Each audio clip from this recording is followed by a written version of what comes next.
2 दिवसांपूर्वी झालेल्या गारपिटीचा यवतमाळच्या आर्णी तालुक्याला फटका। उच्च प्राथमिक मराठी शाळेच्या इमारतीचं मोठं नुकसान, यामुळे विद्यार्थ्यांवर शाळेबाहेर बसण्याची वेळ।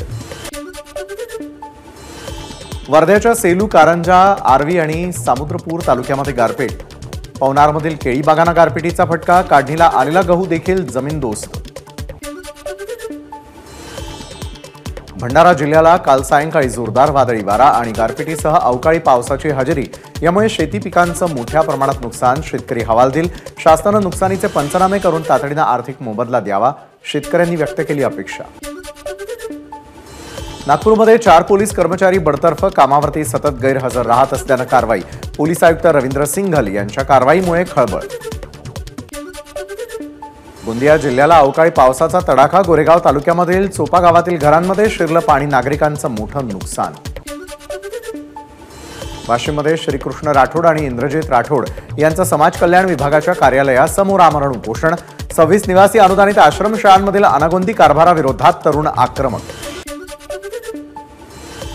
वाशिमच्या कामरगाव जिल्हा परिषद शाळेमध्ये विद्यार्थ्यांनी साजरा केला चिमणी दिवस। चिवचिव मंडळाच्या माध्यमातून सुरू असलेल्या चिमणी बचाव मोहिमेअंतर्गत उपक्रम संपन्न। आमलकी एकादशी निमित्तानं पंढरपुरामध्ये भाविकांची गर्दी। पहाटे 5 ते 11 वाजेपर्यंत मुखदर्शन सुरू असूनही लाखो भाविक पंढरपुरात दाखल। नाशिकच्या नांदगाव तालुक्यामधील माणिकपुंज धरणामधून लाखो लिटर पाण्याचा अवैधरित्या उपसा। शासकीय अधिकाऱ्यांच्या पथकानं 15 वीज पंप केले जप्त। नाशिकच्या मनमाडमध्ये पाणी टंचाईच्या झळा। वाघदर्डी धरण कोरडं पडण्याची शक्यता।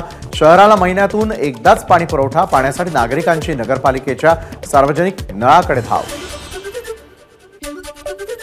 सिंधुदुर्ग जिल्ह्यामधील चिपी विमानतळावरून हैदराबादला जाणारी पहिलीच फेरी रद्द। फ्लाय 91 विमान कंपनीचं होतं विमान। विमान व्यवस्थापनाकडून चुकीचा हवाई मार्ग टाकण्यात आल्यामुळे ऐनवेळी कंपनीवर विमान रद्द करण्याची नामुष्की ओढावल्याची माहिती। धुळे जिल्ह्यात 75,738 साड्यांचं शासनाच्या वतीनं मोफत वाटप होणार। मात्र रेशनच्या दुकानामध्ये मिळणाऱ्या या साड्या फाटक्या आणि दर्जाहीन असल्यानं लाभार्थी महिलांकडून नाराजी व्यक्त। एबीपी माझा, उघडा डोळे बघा नीट।